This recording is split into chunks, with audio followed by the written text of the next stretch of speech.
O corredor da Universidade São Tomás, antes preenchido pelo murmúrio apressado de estudantes, tornou-se o palco de uma humilhação pública. Eduardo, o zelador de mãos calejadas e uniforme azul impecável, mantinha a cabeça baixa enquanto o professor Henrique o fulminava com o olhar.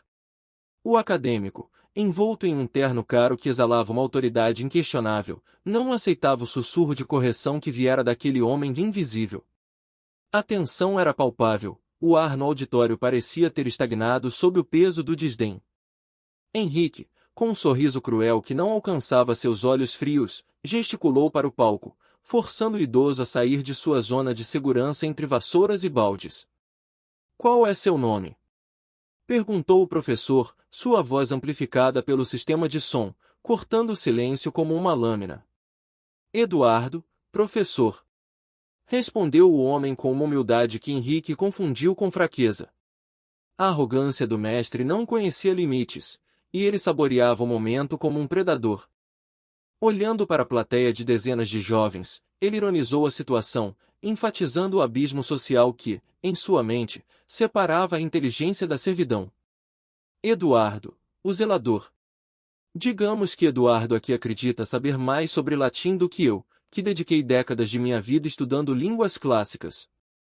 Risos nervosos ecoaram por parte dos alunos, enquanto Marina, uma estudante que sempre notara a dignidade silenciosa de Eduardo, apertava sua caneta com indignação.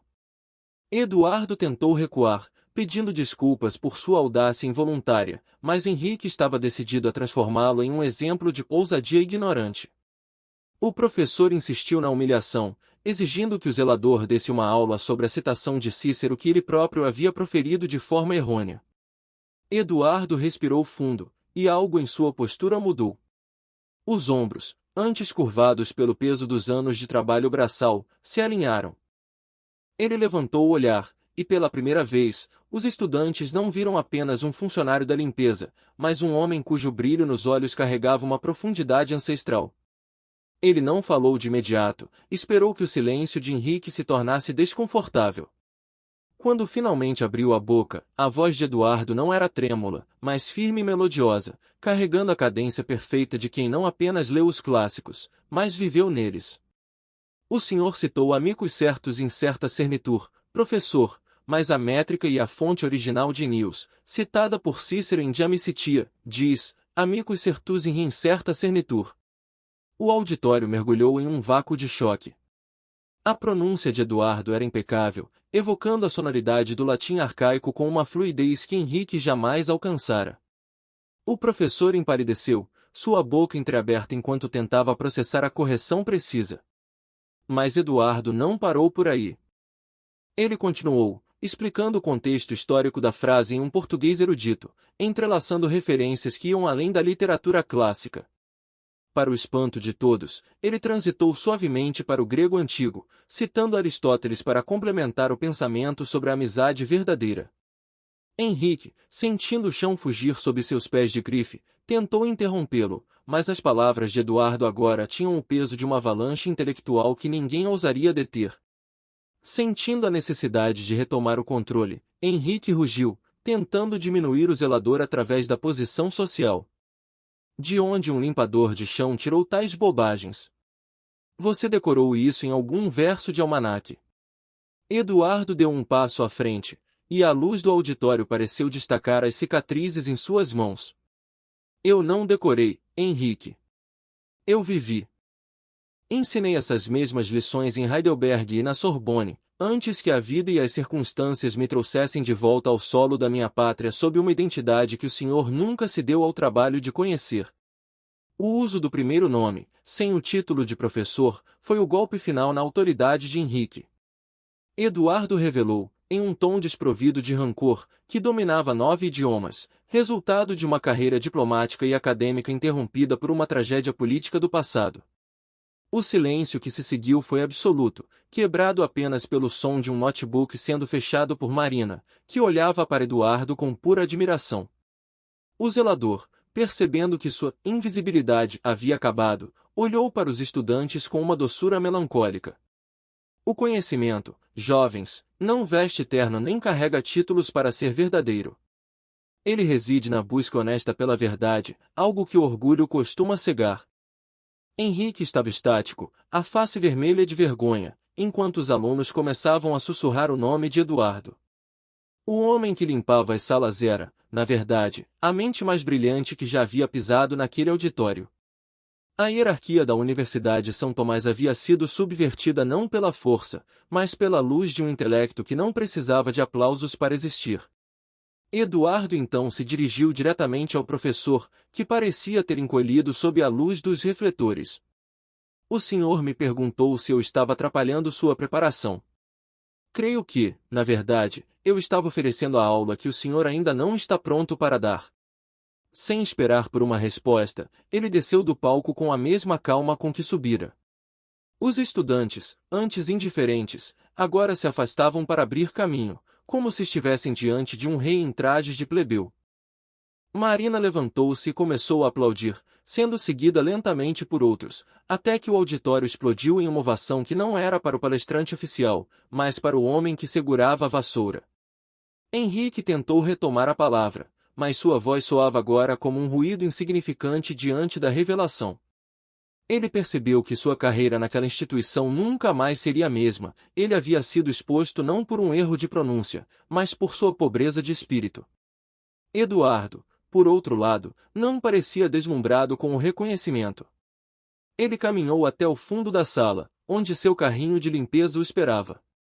Suas mãos voltaram a segurar o cabo de madeira gasto, mas agora todos sabiam que aquelas mãos haviam folheado os manuscritos mais raros da Europa.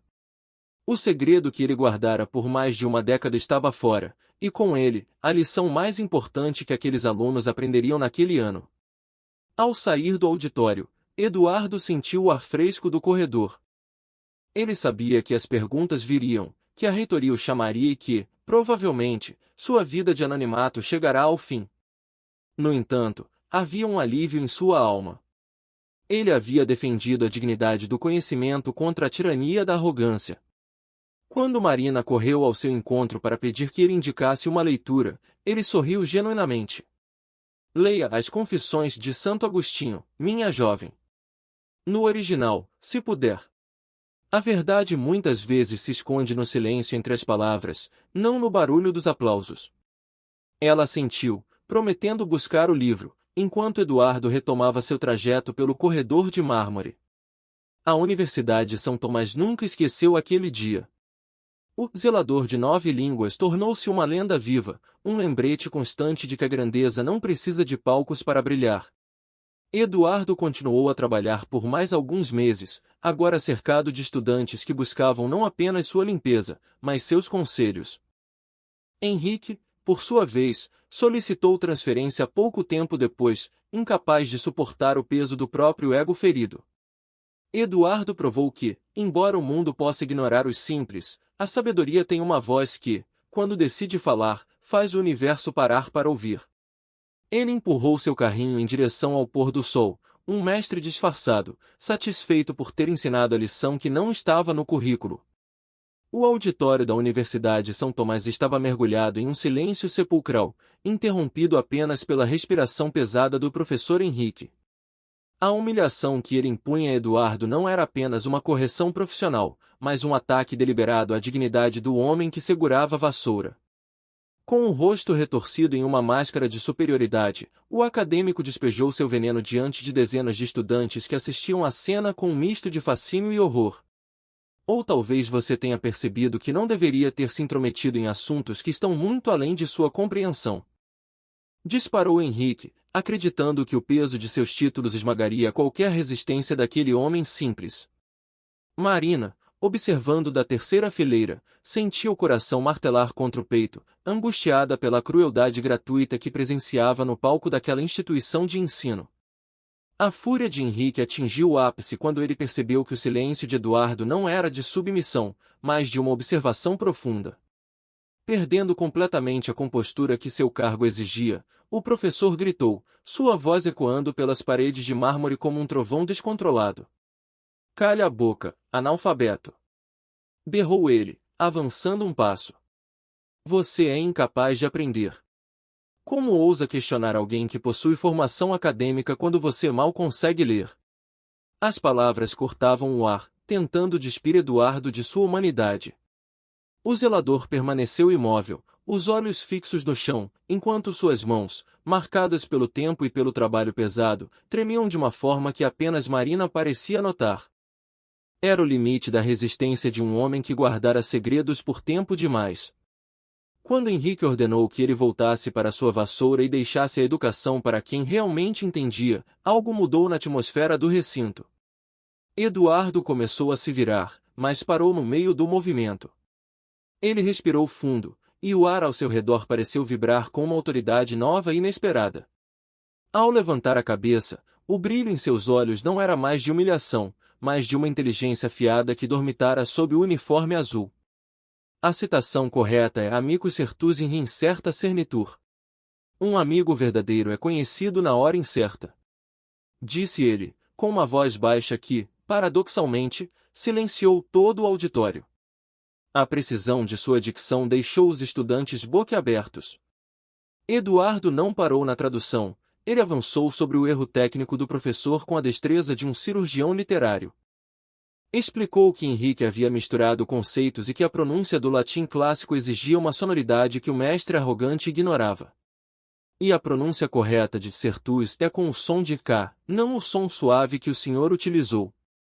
Henrique tentou balbuciar uma defesa, alegando que qualquer um memoriza frases soltas, mas Eduardo apenas sorriu de forma melancólica. Veritas nunquam peri. A verdade nunca perece.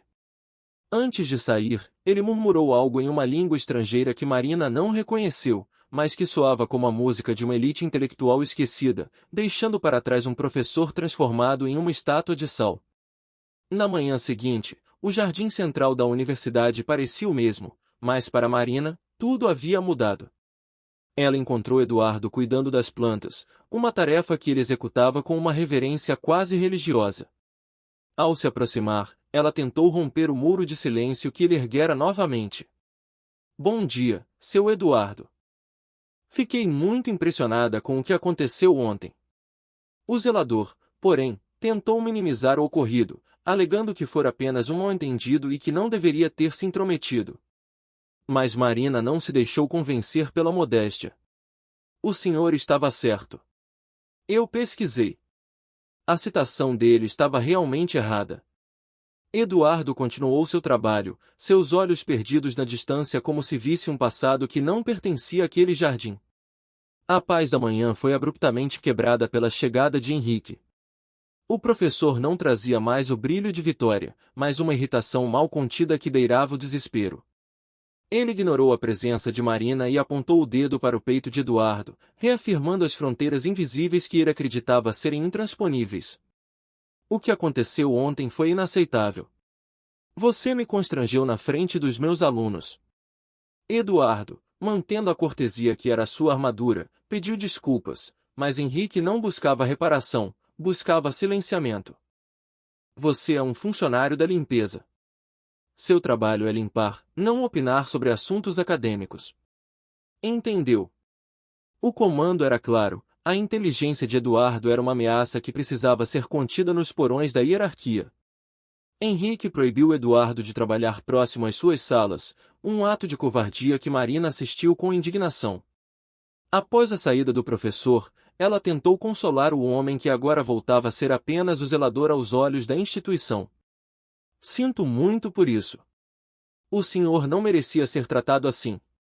Eduardo deu de ombros com uma sabedoria cansada, afirmando que as pessoas costumam ver apenas o que querem ver. Aquela frase ficou gravada na mente da jovem, que passou os dias seguintes observando o funcionário com novos olhos. Ela notou como ele tocava os livros na biblioteca, com um toque que misturava saudade e familiaridade, algo que ia muito além do dever de um organizador de prateleiras. A curiosidade de Marina a levou a ficar na biblioteca até o último minuto de funcionamento. Escondida entre as estantes altas, ela viu Eduardo entrar silenciosamente na seção de literatura clássica. Ele não estava lá para limpar. Seus dedos percorriam as lombadas de couro e tecido com a memória de quem já as havia lido em outras vidas, em outros países. Ele retirou um volume pesado, um exemplar raro em grego antigo, e abriu em uma página específica. Marina observava, fascinada, enquanto o homem que fora chamado de analfabeto lia com uma fluidez que desafiava qualquer lógica imposta por Henrique. O contraste entre o uniforme azul e o conhecimento milenar era uma imagem que ela nunca esqueceria. Ali, na penumbra da biblioteca, Marina percebeu que Eduardo não era um simples zelador que aprenderá algumas frases. Ele era um repositório de cultura, um homem que possuía o que Henrique apenas fingia ter, a verdadeira erudição. O modo como seus olhos brilhavam ao encontrar uma passagem específica revelava que ele estava reencontrando velhos amigos naquelas páginas. A jovem estudante sentiu um arrepio de compreensão. Eduardo guardava um passado que, se revelado, abalaria os alicerces daquela universidade. Ele era prova viva de que a aparência de um homem é o menor dos seus atributos, e que a verdadeira grandeza muitas vezes prefere o refúgio do anonimato. Marina decidiu que não deixaria aquela história ser enterrada pelo orgulho de Henrique. Ela sabia que precisava entender quem era aquele homem que dominava idiomas extintos e que aceitava a humilhação com a paz de quem já conheceu o topo do mundo acadêmico. Eduardo fechou o livro com um suspiro suave e o devolveu ao lugar exato, sem deixar marcas, apenas o rastro de um gênio que preferia varrer o chão a participar da vaidade dos homens. Enquanto ele saía da biblioteca, Marina permaneceu nas sombras, prometendo a si mesma que descobriria a verdade por trás daquele segredo, custasse o que custasse. O silêncio da biblioteca era absoluto, quebrado apenas pelo roçar suave do papel escondido entre as sombras das estantes. Marina observava Eduardo com uma fascinação crescente. O homem que todos viam apenas como zelador estava agora imerso em uma leitura frenética, virando as páginas de um tomo antigo com uma velocidade que denunciava uma compreensão profunda e imediata. Quando ele buscou um segundo volume, Marina sentiu o sangue gelar ao identificar os caracteres gregos na capa. Ele não estava apenas folheando, ele devorava a filosofia grega no original, murmurando traduções mentais que soavam como italiano fluente. O choque foi tanto que, ao tentar se aproximar, ela derrubou uma pilha de livros, e o estrondo ecoou como um tiro no ambiente sagrado. Eduardo levantou o olhar, e o que Marina viu não foi raiva, mas uma vulnerabilidade cortante. Marina, disse ele suavemente, fechando o livro com um zelo quase doloroso. A jovem saiu de seu esconderijo, as bochechas coradas pela indiscrição, mas a curiosidade era maior que o constrangimento. Ela o questionou diretamente sobre o grego, tentando arrancar a máscara que ele usava há anos. Eduardo hesitou, tentando mais uma vez se diminuir sob o peso de sua função social. Às vezes gosto de tentar entender, murmurou ele, mas a explicação não convencia ninguém. Marina insistiu, apontando que ele lia com fluidez e traduzia para outros idiomas simultaneamente. O rosto do zelador se fechou, tornando-se uma muralha de segredos. Marina, por favor, algumas coisas é melhor deixar como estão. Ele tentou se afastar, mas o apelo dela o deteve. Ela perguntou por que esconder tamanha inteligência, ao que ele respondeu com uma voz carregada de uma dor ancestral, assim, quando você é apenas um zelador. Determinada a desvendar o enigma, Marina buscou Dona Carmen no subsolo da universidade. A supervisora da limpeza, uma mulher de sabedoria prática e coração generoso, era a única que parecia compartilhar uma fração da intimidade de Eduardo. Ao ser questionada sobre o tempo de serviço do colega, Carmen revelou que ele estava ali há 12 anos, sempre mantendo uma conduta impecável e silenciosa. Marina pressionou sobre os idiomas, e Carmen, após garantir que estavam sozinhas, confessou pequenos lapsos que observara ao longo de uma década. Você sabe, querida, às vezes Eduardo fala comigo em outras línguas. Acho que ele nem percebe que está fazendo isso. A revelação de que ele já a cumprimentara em francês e murmurar em alemão em momentos de distração confirmou as suspeitas de Marina. Carmen descreveu Eduardo como um homem que parecia ter vivido uma vida inteira antes de empurrar aquele carrinho de limpeza. Ela notava como ele observava os professores arrogantes, não com inveja, mas com um olhar de quem compreendia cada conceito acadêmico melhor do que os próprios palestrantes. Eduardo não é um homem comum. Há algo especial nele, algo que ele está escondendo. Disse a supervisora com um sorriso triste. A conversa foi interrompida pela aparição do próprio Eduardo na porta, carregando baldes de produtos químicos. O desconforto dele era visível, ele se sentia cercado por uma tensão que passará 12 anos tentando evitar. Marina, aproveitando a oportunidade, confrontou-o sobre o que realmente acontecerá no auditório. A jovem estudante não aceitou as desculpas habituais de Eduardo.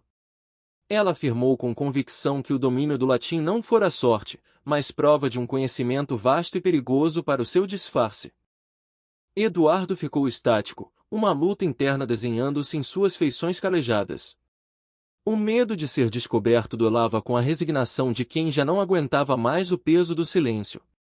"Por que isso importa?" perguntou ele, tentando uma última defesa. Marina rebateu dizendo que precisava entender o porquê de tanto mistério.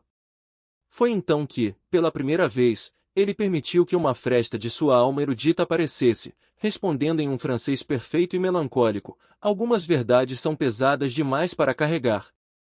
Aquela frase em francês perseguiu Marina durante todo o final de semana. O peso que Eduardo mencionava parecia ser algo que transcendia a simples modéstia, era o fardo de alguém que talvez tivesse perdido tudo, menos o conhecimento. Na segunda-feira, a Universidade São Tomás não era mais a mesma. O incidente no auditório havia se tornado uma lenda urbana entre os alunos, espalhando-se como fogo em palha seca. Nos corredores, todos falavam sobre o zelador que humilhou o professor Henrique. As versões variavam, mas a essência permanecia: o homem da vassoura possuía uma arma que nenhum diploma de Henrique conseguia anular. A tensão acadêmica estava prestes a atingir o ponto de ebulição. Enquanto isso, o professor Henrique circulava pela instituição exalando uma irritação tóxica. Ele sentia que sua autoridade fora subvertida por alguém que ele considerava um analfabeto. Cada sussurro dos alunos dos corredores parecia uma risada direcionada ao seu fracasso. Henrique não conseguia aceitar que um funcionário da limpeza tivesse corrigido sua métrica e pronúncia diante de uma plateia. Para ele, Eduardo não era apenas um zelador atrevido, era uma anomalia que precisava ser eliminada para que a ordem natural das coisas voltasse ao normal.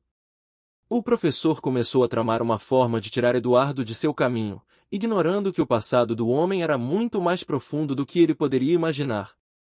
Eduardo, por outro lado, tentava manter sua rotina. Ele limpava os vidros e varria as folhas secas do pátio com a mesma dignidade de sempre, mas agora sentia os olhares. Os estudantes, que antes o atravessavam como se ele fosse feito de vidro, agora paravam para observá-lo. Alguns tentavam puxar conversa, outros apenas o filmavam discretamente. Ele se sentia como um animal exótico em exposição, uma sensação que parecia reabrir feridas antigas de uma vida que ele tentará enterrar no Brasil. Ele sabia que o anonimato era sua maior proteção, e que Marina, com sua curiosidade genuína, havia acendido um fósforo em um depósito de pólvora. Marina encontrou Eduardo novamente perto da biblioteca, mas desta vez ele não fugiu. Havia uma aceitação em seu olhar, como se ele soubesse que a verdade acabaria por emergir. Ela perguntou se ele se arrependia de ter falado no auditório. "O orgulho é um veneno que cega até os mais instruídos, Marina. Eu apenas ofereci um antídoto, embora soubesse que ele deixaria um gosto amargo." Explicou ele, desta vez sem esconder a sofisticação de seu pensamento. A jovem percebeu que Eduardo não era apenas um erudito, mas um homem de princípios inabaláveis que preferia a servidão manual à corrupção intelectual que via em homens como Henrique. A universidade estava prestes a descobrir que o homem que limpava suas salas fora um dos maiores diplomatas e filólogos de sua geração, forçado ao exílio e ao silêncio por forças que Henrique jamais ousaria enfrentar. Marina, agora sua aliada não oficial, prometeu a si mesma que não deixaria que a verdade fosse pesada demais para ele carregar sozinho. Eduardo olhou para a vassoura em suas mãos e depois para os olhos atentos da estudante. "Se você realmente quer saber a verdade, comece procurando por um nome que não é o meu, em arquivos que o tempo tentou apagar." Com esse enigma, ele retomou seu trabalho, deixando Marina com a chave para um passado que estava prestes a colidir com o presente de forma avassaladora. O campus da Universidade São Tomás fervilhava sob um sol que parecia iluminar a queda iminente de uma máscara. O professor Henrique, consumido por uma raiva que corroía sua postura antes impecável, caminhava como um general ferido em busca de vingança. Ele sentia que a admiração dos alunos escorria por entre seus dedos, substituída por sussurros de dúvida cada vez que cruzava com Eduardo nos corredores. O zelador, por sua vez, buscava refúgio sob a copa de uma árvore antiga, segurando um livro com a melancolia de quem segura um fragmento de uma vida que não lhe permitiam mais habitar. Marina aproximou-se e sentou-se ao seu lado, sentindo o peso do silêncio que os envolvia. "O senhor está bem?" perguntou ela, notando que os olhos de Eduardo pareciam enxergar horizontes muito além daqueles muros de concreto. A paz do momento foi estilhaçada pela sombra de Henrique, que surgiu como um predador que finalmente encurralara sua presa. Ele não estava sozinho, um séquito de estudantes curiosos o seguia, transformando o jardim em uma arena improvisada.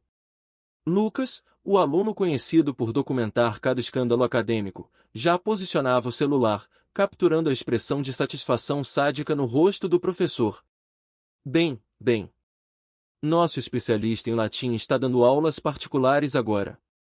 Ironizou Henrique, sua voz projetada para garantir que ninguém perdesse o espetáculo. Eduardo levantou-se com uma dignidade que contrastava com o deboche do outro, mas o professor não buscava diálogo, buscava uma execução pública da reputação do homem do uniforme azul. Henrique circulava o banco com passos teatrais, anunciando que decidirá ser justo e dar a Eduardo a oportunidade de provar seu suposto conhecimento. O plano era perverso, submeter o zelador a testes que desafiavam até os doutores da instituição, na esperança de que ele tropeçasse e voltasse ao seu lugar de insignificância. Marina tentou intervir, pressentindo a armadilha, mas Henrique a calou com um sorriso gélido. Se você realmente possui o conhecimento que demonstrou, merece ser reconhecido por isso. Proclamou o professor, enquanto dezenas de telas de celulares se acendiam ao redor. Eduardo olhou para a multidão, fechou os olhos por um segundo e, com um suspiro de quem aceita o destino, assentiu. Está bem. Respondeu ele, sua voz soando como o primeiro acorde de uma sinfonia há muito silenciada. O primeiro desafio foi um texto de Cícero, uma passagem densa sobre as complexidades da natureza humana. Henrique estendeu o papel com a certeza de que veria Eduardo gaguejar diante das declinações latinas. No entanto, ao pegar a folha, as mãos de Eduardo pararam de tremer. Uma transformação operou-se em sua postura, o peso dos anos de limpeza pareceu evaporar, dando lugar a uma presença intelectual avassaladora. Ele começou a ler em voz alta, e a sonoridade que emanava de sua boca não era a de um amador, mas a de um mestre que compreendia a alma de cada sílaba. Dolorit. Nada é tão natural quanto desfazer o que foi unido quando a dor se apresenta. Traduziu ele, com uma precisão que fez o queixo de Henrique cair. A plateia de estudantes estava em transe, o silêncio no jardim era tão profundo que se podia ouvir o vento nas folhas. Eduardo não esperou pelo próximo comando, ele mergulhou mais fundo na análise do texto, corrigindo as nuances que o próprio Henrique costumava ignorar em suas aulas. Sed namicita, massimum est periculum, mi fortis multas pro sinceritate oriatur. Mas na amizade o maior perigo é que talvez surja a rivalidade no lugar da sinceridade. Continuou ele, olhando diretamente nos olhos do professor. A frase soou como uma acusação direta à vaidade de Henrique, que estava agora visivelmente desconcertado. A tradução era impecável, a interpretação era brilhante, e o constrangimento do acadêmico era absoluto diante das câmeras que registravam sua derrota. Sentindo o chão fugir, Henrique tentou desesperadamente mudar o campo de batalha. Se o latim fora sorte, o grego antigo seria a ruína do impostor. Ele sacou um segundo papel, preparado para um nível de erudição que poucos no país alcançavam. Eduardo aceitou o desafio com uma calma que beirava o sobrenatural. Ao ler os caracteres gregos, sua voz adquiriu uma cadência lírica, transportando todos para a antiga agora de Atenas. Filiis Timisotes. A amizade é igualdade. Declarou ele, sem hesitar por um milésimo de segundo. A fluidez com que ele transitava entre os idiomas clássicos deixou claro para todos que aquele homem não era um curioso, mas um poliglota de nível extraordinário. Eduardo expandiu a tradução, explicando a filosofia de Pitágoras por trás daquelas palavras simples. Ele discorreu sobre como o conceito de filia transcendia a amizade comum, alcançando a harmonia matemática e espiritual do universo. O jardim da universidade havia se tornado sua sala de aula, e o professor Henrique era agora o aluno mais humilhado da história da São Tomás. Em grego, filia significa muito mais do que nossa palavra amizade. Ensinou Eduardo, e a autoridade em sua voz era tão natural que os estudantes começaram a guardar os celulares, esquecendo-se da gravação para simplesmente absorver o conhecimento que jorrava daquele homem em trajes de servidão. Henrique estava pálido, a boca entreaberta e seca. Ele tentava encontrar uma falha, um erro de concordância, qualquer coisa que pudesse salvar seu ego desmoronado, mas Eduardo era infalível.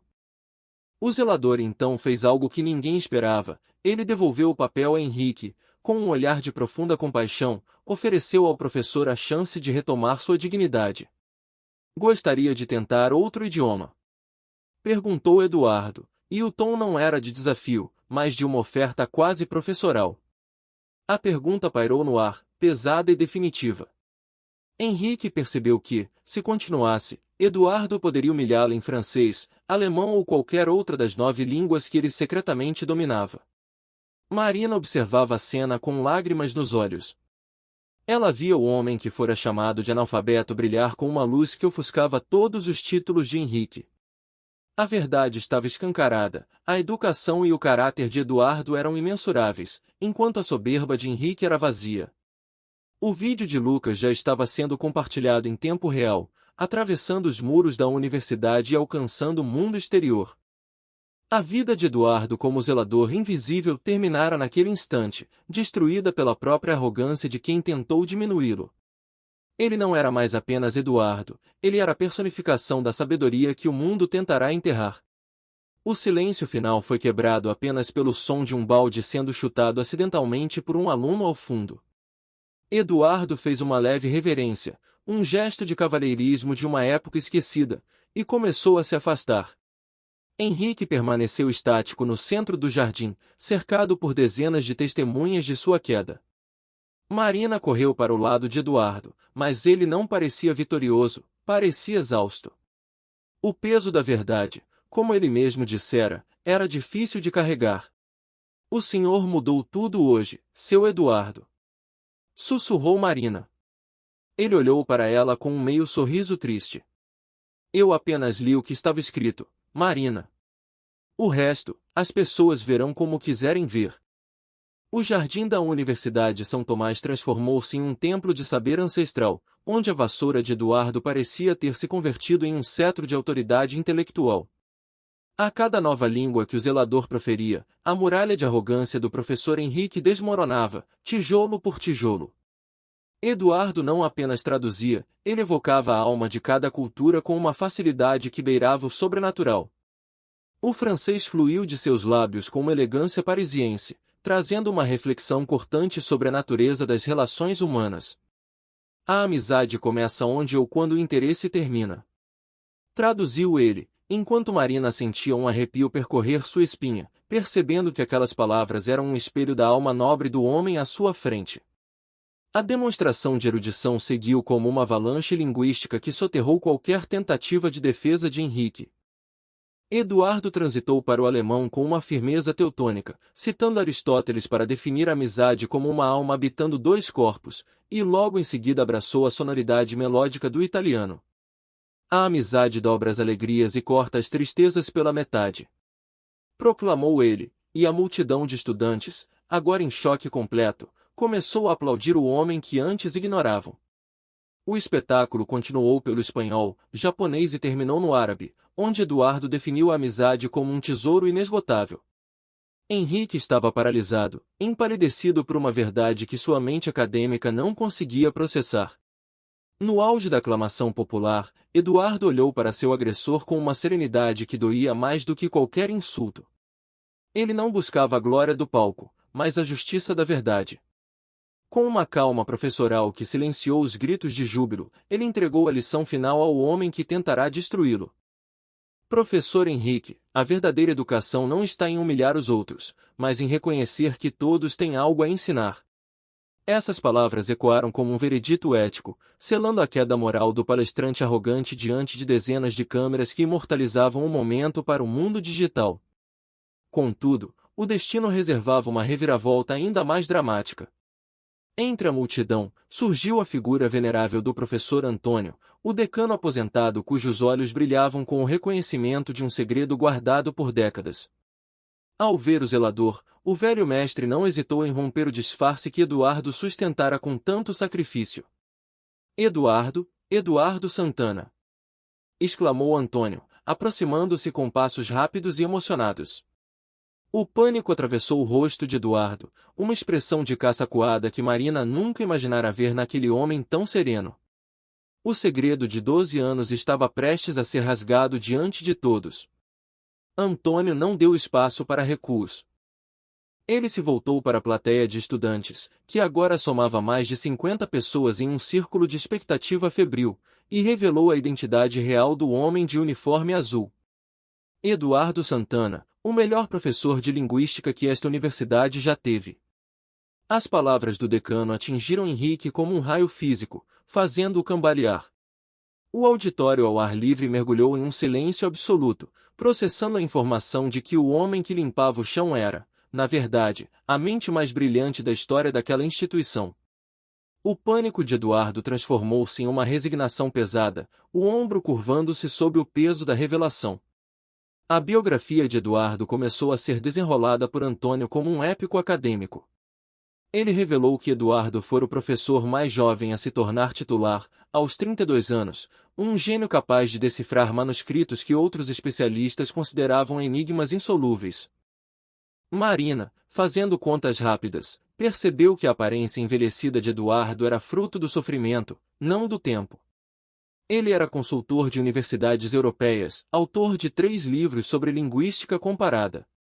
Continuava Antônio, ignorando os apelos silenciosos de Eduardo para que parasse. O contraste entre o professor titular e o zelador era uma ferida aberta na consciência de todos os presentes. Henrique, ainda em choque, tentou encontrar uma lógica para aquela queda monumental, questionando por que um gênio estaria trabalhando como um funcionário da limpeza. Antônio lançou um olhar de profunda tristeza para o amigo, deixando a resposta suspensa no ar. Eduardo, sentindo que não podia mais fugir da própria história, levantou a cabeça. Eu não sou mais aquela pessoa, murmurou ele, tentando desesperadamente manter os fragmentos de sua nova identidade. Mas o decano foi implacável em sua bondade, afirmando que o gênio ainda residia ali, intocado pelo uniforme ou pela vassoura que ele segurava. A multidão agora clamava por explicações, movida por uma mistura de admiração e curiosidade mórbida. Uma estudante gritou a pergunta que ecoava no coração de todos: por que esconder tamanha grandeza? Eduardo olhou para Marina e viu em seus olhos uma compaixão pura, algo que o desarmou completamente. Lágrimas pesadas começaram a sulcar seu rosto cansado enquanto ele buscava as palavras para explicar o inexplicável. Porque às vezes a vida nos tira tudo o que somos e nos força a recomeçar do zero. Confessou ele, e sua voz carregava o eco de uma tragédia que nenhum idioma, por mais antigo que fosse, conseguia descrever totalmente. O jardim da universidade havia se tornado um confessionário público. Marina, aproximando-se dele com uma ternura que ignorava as convenções sociais, perguntou suavemente o que havia acontecido para causar tamanha mudança. Eduardo olhou para o horizonte, para as árvores que ele mesmo regara por 12 anos, e depois para o professor Antônio, que assentiu encorajadoramente. O homem que dominava 9 línguas estava prestes a usar a sua própria voz para contar a história mais difícil de sua vida. O silêncio que se seguiu era de respeito, uma espera coletiva pela narrativa de um renascimento forjado na dor. Eduardo respirou fundo, soltando o cabo da vassoura que fora seu escudo por tanto tempo. Ele olhou para Henrique, que agora parecia pequeno e insignificante diante da magnitude daquele momento. O segredo fora exposto, a barreira entre o zelador e o mestre fora derrubada, e a universidade nunca mais olharia para um uniforme azul da mesma maneira. Às vezes, o silêncio é a única forma de sobreviver ao barulho de uma perda insuportável. Começou ele, preparando-se para revelar o evento traumático que o levará a trocar as cátedras europeias pelo anonimato dos corredores da São Tomás. O sol começava a baixar no horizonte, banhando o jardim da Universidade de São Tomás com uma luz dourada que parecia coroar a redenção de Eduardo. Diante da multidão estática, o homem que por 12 anos fora invisível limpou a última lágrima, deixando que a vulnerabilidade desse lugar a uma força renovada. Ele explicou que o conhecimento nunca o abandonara, mas que a dor da perda lhe roubara a coragem de ser quem era. Henrique, o carrasco de outrora, estava agora reduzido a um espectador atônito, tentando processar como a mediocridade de seu próprio ego cegara para a genialidade que limpava seus rastros. Eu não sabia. Como eu poderia saber?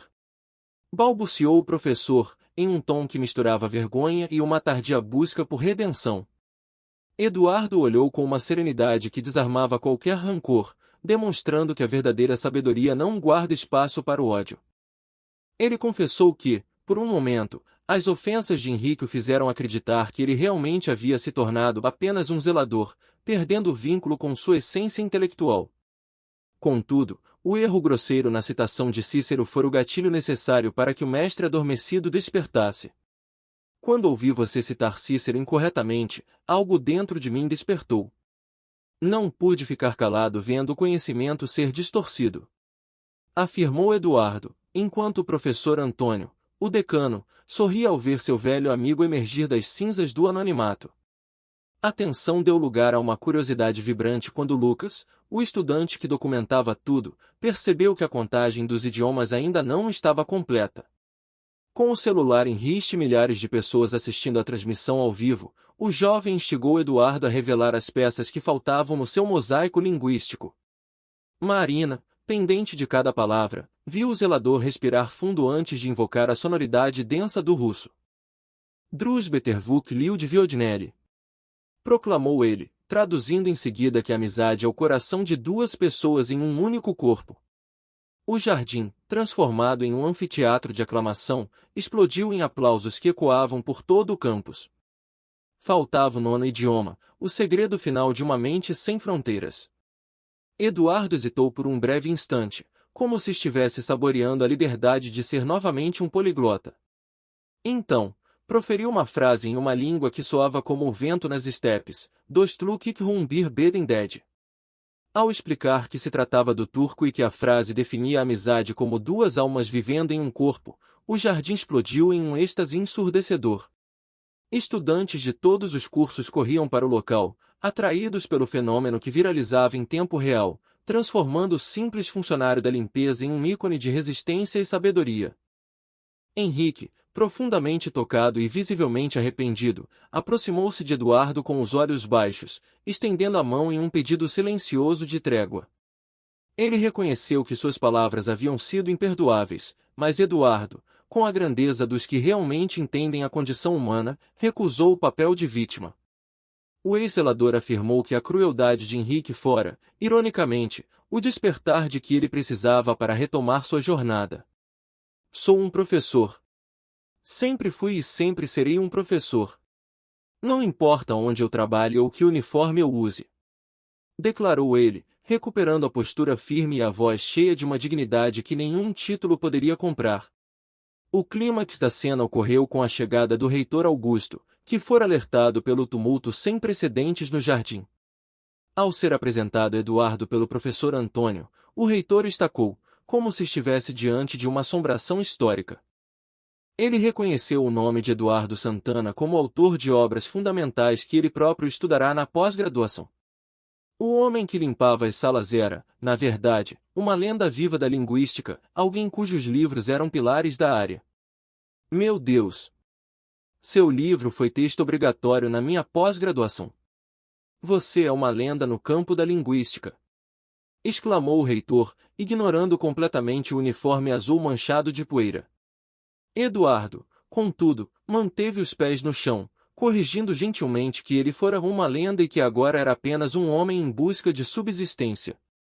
Mas o reitor Augusto, percebendo o tesouro que tivera sob seu teto sem notar, não estava disposto a deixar aquela mente brilhante voltar para a vassoura.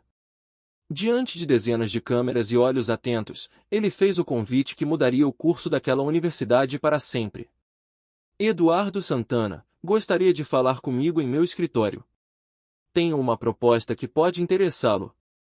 Eduardo trocou olhares com Antônio e Marina, sentindo o apoio silencioso de seus novos aliados, e aceitou o convite com uma firmeza que não demonstrava há mais de uma década. Enquanto Eduardo se dirigia ao prédio da reitoria, o corredor tornou-se um corredor polonês de admiração. O homem que antes passava como uma sombra agora era seguido por uma multidão silenciosa e respeitosa. Marina conseguiu se posicionar perto da porta do escritório, ouvindo o burburinho de uma universidade que acabará de descobrir sua própria alma. O vídeo da revelação já ultrapassava as fronteiras do país, alcançando universidades europeias onde Eduardo um dia brilhara. Dentro da sala, o contraste era gritante. O zelador de mãos calejadas agora estava sentado na poltrona de couro reservada às autoridades máximas da instituição. O professor Antônio também estava presente, servindo como a ponte entre o passado glorioso e o presente promissor. Henrique, por outro lado, desaparecera nos corredores, esmagado pela própria vergonha, deixando que o espaço fosse ocupado por quem realmente valorizava o saber. O reitor Augusto, com uma voz carregada de respeito e urgência, iniciou a conversa que restauraria a justiça acadêmica. Eduardo sentia suas mãos tremerem levemente, não de medo, mas pela emoção de ser tratado novamente como um igual por seus pares. A universidade estava pronta para reparar 12 anos de invisibilidade com uma proposta que devolveria a Eduardo seu lugar de direito. Marina, do lado de fora, sorriu ao perceber que a história do zelador de 9 idiomas estava apenas começando um novo e glorioso capítulo.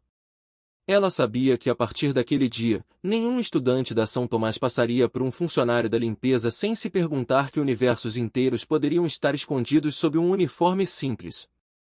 Eduardo Santana, o mestre das palavras, finalmente encontrara as palavras certas para reescrever seu próprio destino.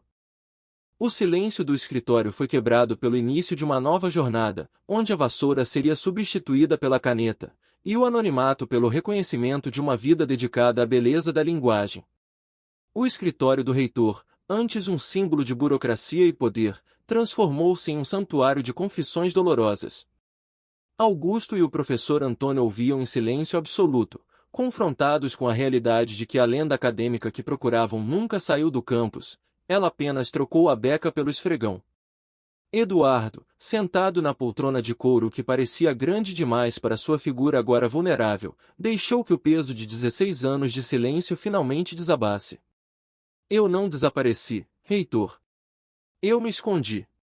Admitiu ele, com uma voz que carregava o eco de uma vida interrompida no ápice de sua glória.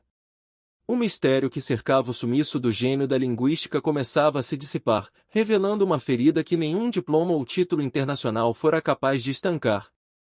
Antônio, que guardava memórias nítidas do colega brilhante, trouxe à tona a lembrança da família de Eduardo, mencionando sua esposa Clara e a pequena filha do casal. Ao ouvir o nome de Ana, o semblante de Eduardo se fragmentou. A dor, que ele tentará varrer para debaixo dos tapetes da universidade junto com a poeira dos corredores, emergiu com uma força devastadora. Minha pequena Ana, ela tinha apenas 8 anos quando... Ele pausou, lutando contra o nó na garganta que o impedia de prosseguir. O reitor e o decano inclinaram-se, pressentindo que a tragédia que destruíra o professor era muito mais íntima e cruel do que qualquer fracasso profissional. Eduardo narrou os detalhes daquela sexta-feira fatídica, quando o mundo parecia estar a seus pés. Ele descreveu a euforia do contrato com a Sorbonne e a expectativa de levar a família para Paris. Enquanto ele apresentava uma conferência sobre influências árabes no latim, sua vida estava sendo estilhaçada em uma avenida central por um motorista imprudente. Mas elas nunca chegaram. Sussurrou ele, descrevendo o momento em que a erudição deu lugar ao desespero nos corredores de um hospital. A imagem do acadêmico de sucesso implorando pela vida da filha durante 3 dias de vigília ininterrupta pairou sobre a sala, silenciando qualquer julgamento sobre sua escolha pelo anonimato. A morte de Ana, ocorrida enquanto Eduardo segurava sua mãozinha no 8º dia de coma, não foi o único golpe. Ele revelou que o luto transformará-se em um abismo entre ele e sua esposa, Clara. Em meio ao desespero, ela o culpara pela tragédia, argumentando que se ele não estivesse tão focado na carreira e naquela conferência específica, elas não estariam naquele carro. Ela disse que se eu não tivesse insistido tanto na carreira, se eu tivesse ido buscá-las na escola ao invés de ficar na conferência, Ana ainda estaria viva. Essas palavras, proferidas pela mãe de sua filha, foram o veneno que paralisou a alma de Eduardo por quase 2 décadas. A separação e o divórcio que se seguiram foram apenas o estágio final da autodestruição de Eduardo. Incapaz de entrar em uma sala de aula sem ser assombrado pela ideia de que sua ambição custará a vida de Ana, ele renunciou a tudo, ao contrato em Paris, ao cargo titular e à própria identidade. Vendi minha casa. Não conseguia mais entrar numa sala de aula sem pensar que Ana nunca teria a chance de estudar, de aprender idiomas como eu ensinava. Para ele, o conhecimento tornará-se um lembrete insuportável do que sua filha nunca alcançaria. Ele fugiu de si mesmo até encontrar abrigo na função mais invisível que pôde encontrar. A ironia de ter acabado como zelador na mesma universidade onde um dia reinou não passou despercebida por ninguém.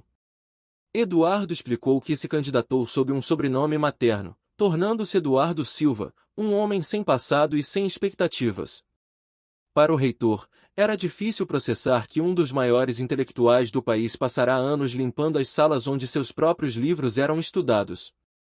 Encontrei uma estranha paz em ser invisível. Ninguém esperava nada de mim. Eu podia simplesmente existir. Mas, como Antônio notara na biblioteca, a mente de Eduardo era uma chama que se recusava a apagar totalmente, mesmo sob o manto da invisibilidade. A revelação mais emocionante veio quando Eduardo explicou o motivo de ter continuado a aprender idiomas. Longe de ser uma busca por currículo, cada nova língua era uma ponte para a filha que ele perderá. Ele aprendeu japonês porque Ana adorava mangás, estudou árabe porque ela sonhava em conhecer o Marrocos. Cada idioma era uma forma de manter Ana viva na minha memória. Disse ele, com lágrimas renovadas. A linguística, que antes era uma ferramenta de prestígio, tornará-se um ato de amor e luto privado, um diálogo silencioso entre um pai e uma criança que nunca cresceria. O reitor Augusto, visivelmente emocionado, compreendeu que Eduardo não fora apenas uma vítima do destino, mas um homem que transformará sua dor em um monumento invisível de saber. O professor Antônio, colocando a mão no ombro do amigo, tentou confortá-lo com a certeza de que Ana sentiria um orgulho imenso da integridade e da profundidade do homem em que ele se transformará. Eduardo, Ana estaria orgulhosa do homem que você se tornou, afirmou o decano. Eduardo olhou para ele com a hesitação de quem busca permissão para finalmente se perdoar, perguntando com a vulnerabilidade de uma criança, você acha? Augusto percebeu que aquele era o momento de resgatar o professor do abismo. Ele não via apenas um zelador ou um homem quebrado, mas um tesouro humano que a universidade tinha a obrigação de proteger e valorizar. O reitor sabia que a proposta que faria a seguir não era apenas um contrato de trabalho, mas um convite para que Eduardo voltasse a viver plenamente. O silêncio no escritório foi preenchido por uma nova esperança, enquanto o peso dos 16 anos de culpa parecia, pela primeira vez, começar a ceder diante da aceitação de seus pares e da memória de sua filha. Eduardo Santana, o homem que dominava 9 idiomas para conversar com a saudade, estava pronto para traduzir sua própria história de dor em uma lição de superação.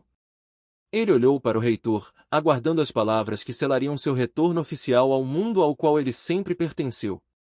A universidade estava prestes a ganhar não apenas um professor titular, mas um mestre que compreendia que a linguagem mais importante de todas é a da compaixão e do perdão. Eu gostaria muito de ouvir sua proposta, reitor.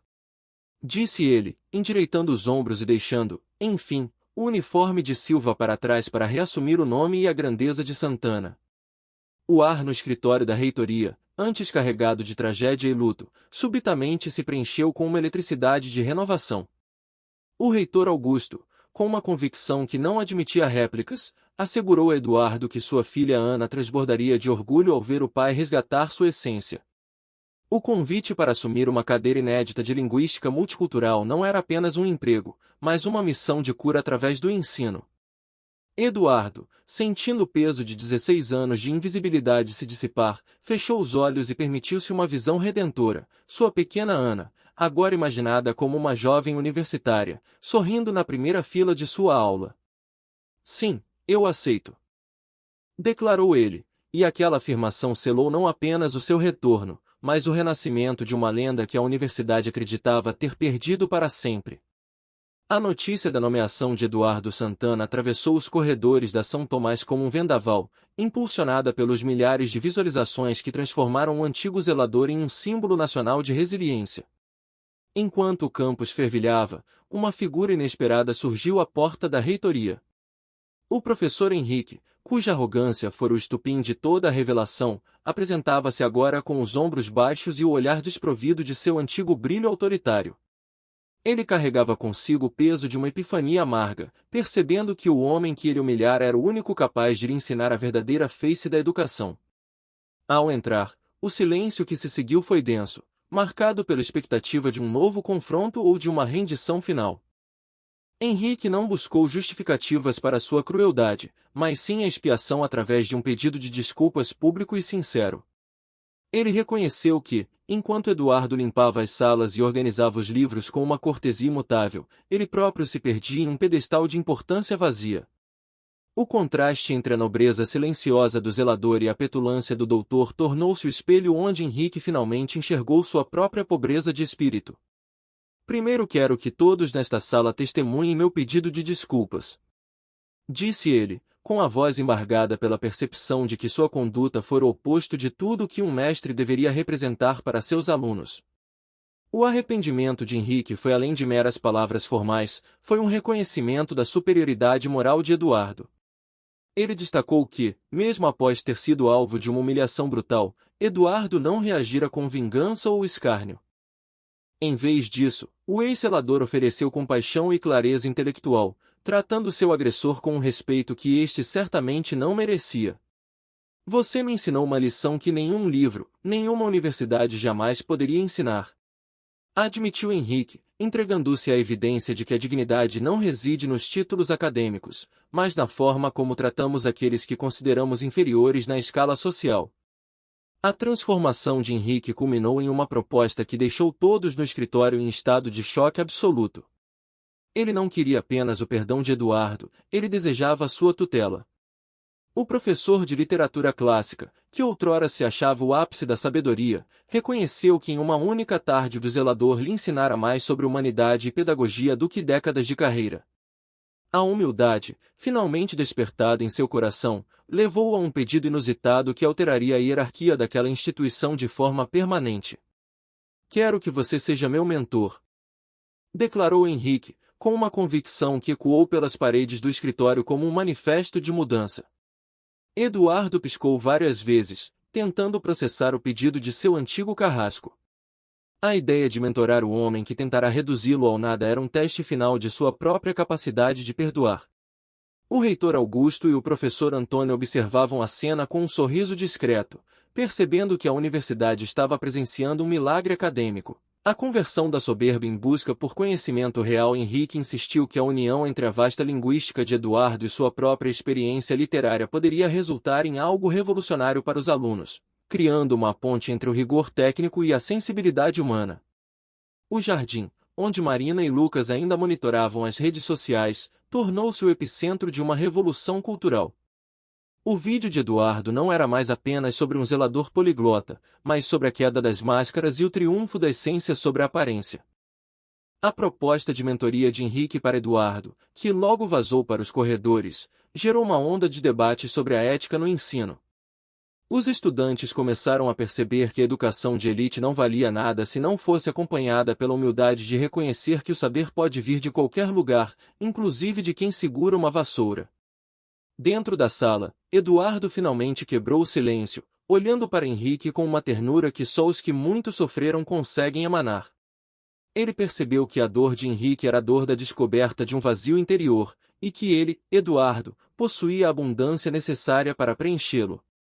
A aceitação do pedido não viria como um ato de superioridade, mas como uma parceria entre dois homens que, cada um à sua maneira, precisavam recomeçar. Henrique, Todos nós cometemos erros. O importante é aprender com eles. Ponderou Eduardo, abrindo caminho para uma colaboração que marcaria a nova era da Universidade São Tomás.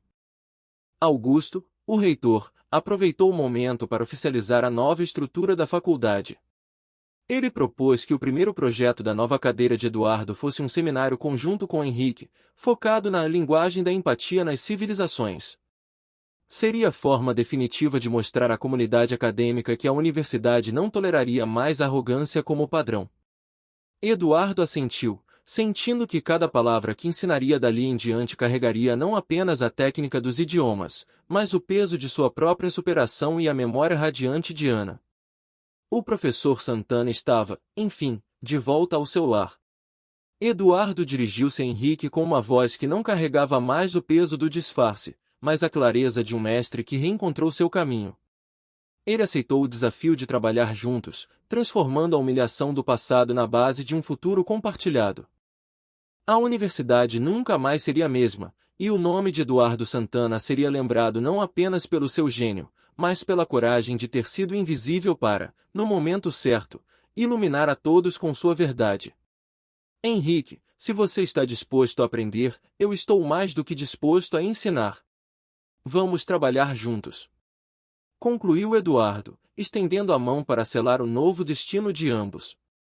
O ar no gabinete do reitor estava impregnado de uma solenidade nova, onde as hierarquias de outrora pareciam dissolver-se diante da verdade nua.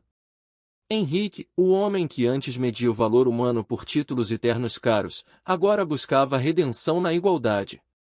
Ele compreendeu que a maior lição de sua carreira não viera de um compêndio empoeirado, mas do homem que ele subestimara.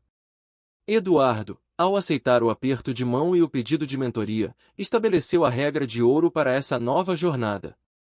Você tem certeza disso? Trabalhar comigo significa aceitar que ambos somos iguais, independentemente de nossas posições anteriores.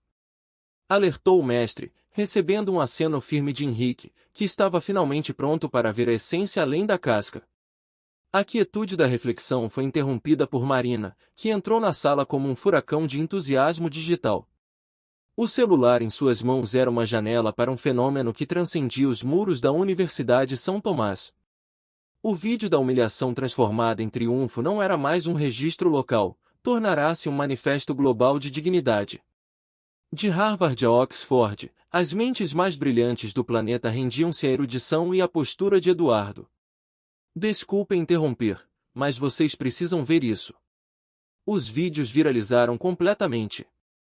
Anunciou a jovem, revelando que o nome de Eduardo Santana estava no topo das discussões mundiais, inspirando milhões a repensarem seus próprios preconceitos.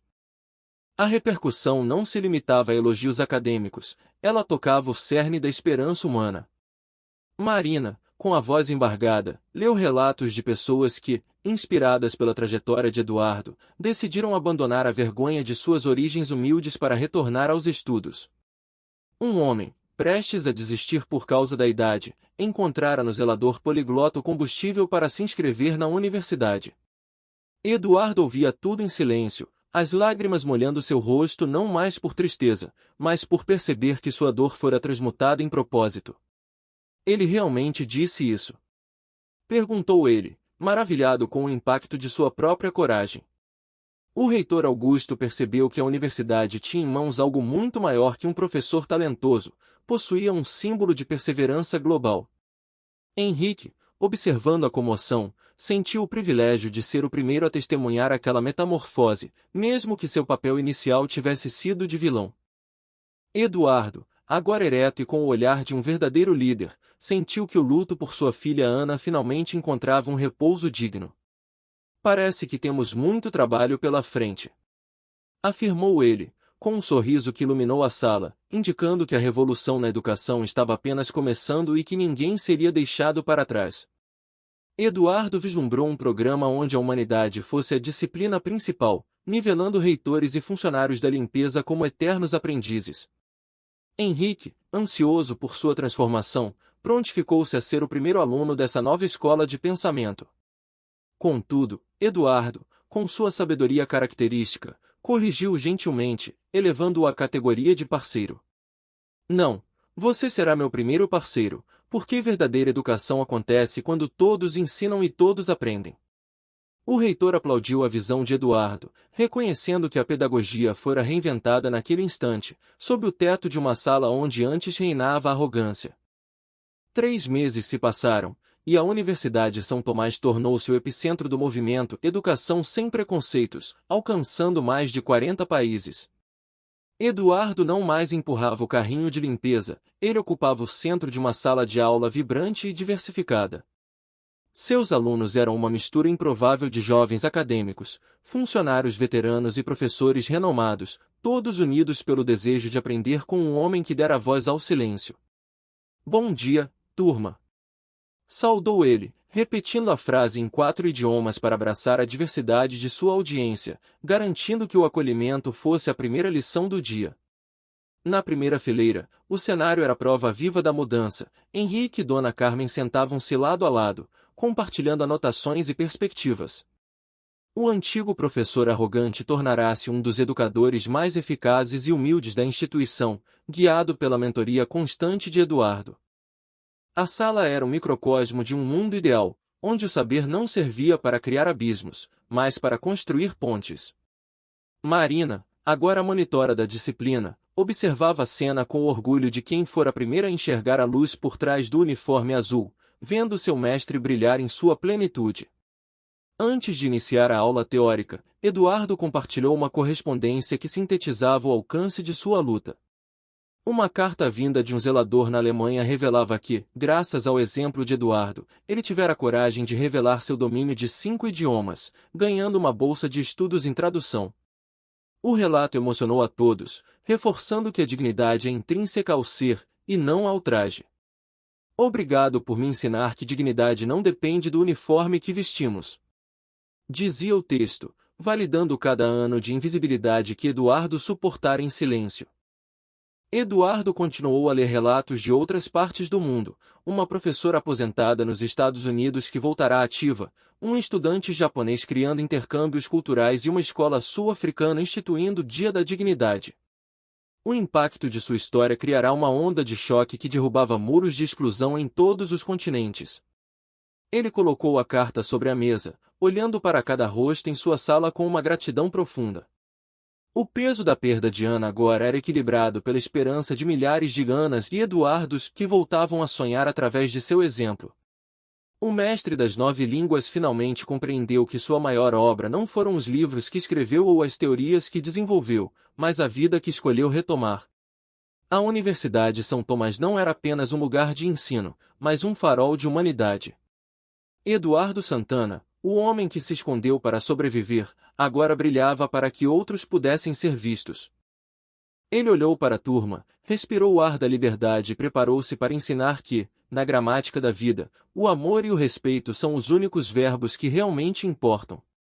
A sala de aula, que agora servia como epicentro de uma renovação espiritual e acadêmica, mergulhou em um silêncio reverente quando a porta se abriu. O reitor Augusto não trazia apenas papéis ou anúncios administrativos, mas conduzia uma mulher cuja presença parecia carregar o peso de décadas de história não resolvida. Eduardo, que instantes antes discorria sobre o poder da transformação, sentiu o chão oscilar sob seus pés ao encontrar o olhar de Clara. 16 anos de ausência, silêncio e mágoa mútua condensaram-se naquele único instante. Eduardo! Exclamou ela, e o som de seu nome pronunciado por aquela voz foi como a quebra de um dique que represava um oceano de memórias. Clara caminhou em direção ao mestre, ignorando a multidão de alunos e câmeras, focada apenas no homem que ela um dia amara e, em um momento de desespero cego, abandonara. Ela confessou que os vídeos que circulavam pelo mundo haviam sido o espelho de sua própria injustiça. Ver Eduardo tratar seu algoz com tamanha nobreza fizera Clara perceber que o brilho que ela julgava extinto sempre estivera ali, apenas resguardado sob a poeira da humildade. Eduardo, eu vim aqui para pedir seu perdão.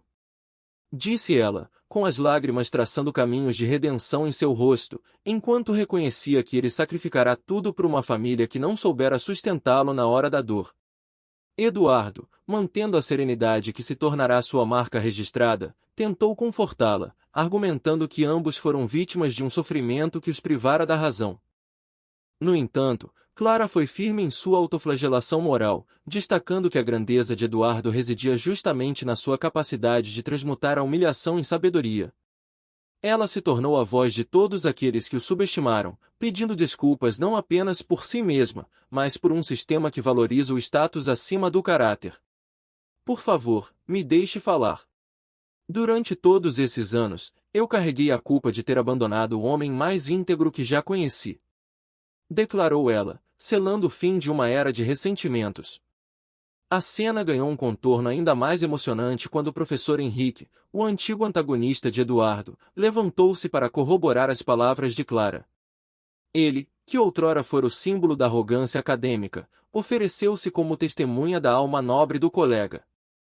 Clara, então, revelou o motivo prático de sua visita, um envelope contendo uma proposta da Universidade de Paris para a criação de um instituto em nome de Eduardo. Era o reconhecimento global definitivo, o retorno triunfal ao topo da pirâmide intelectual que ele havia abandonado. Eles querem criar o Instituto Eduardo Santana para Educação Inclusiva. Anunciou ela, enquanto a sala prendia o fôlego diante da magnitude da oferta.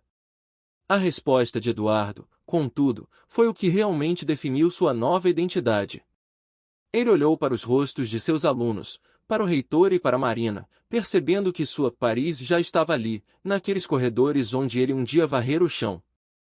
Ele compreendeu que não precisava de instituições famosas para validar sua existência, pois já havia construído algo muito maior, uma comunidade baseada na igualdade e no respeito mútuo.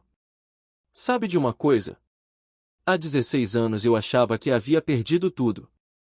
Começou ele, sua voz ganhando uma ressonância que parecia preencher cada fresta do edifício, transformando a perda em um ganho incalculável de perspectiva humana. Voltando-se para a turma, Eduardo proferiu o que seria o fechamento de seu ciclo de dor e o início de seu legado de luz. Ele ensinou que a verdadeira medida de um homem não reside nos títulos que ele exibe na parede, mas na dignidade que ele é capaz de oferecer ao próximo, especialmente aqueles que o mundo considera invisíveis. Aprendi que nossa verdadeira identidade não está no que fazemos, mas em como tratamos as pessoas. Afirmou, sendo aplaudido por Clara e por todos os presentes. A lição de que cada ser humano, do zelador ao reitor, possui algo valioso a ensinar tornou-se o dogma fundamental daquela nova universidade. Marina, a aluna que fora a faísca inicial de toda aquela transformação, levantou-se para fazer a pergunta final, aquela que serviria de bússola para todos os oprimidos.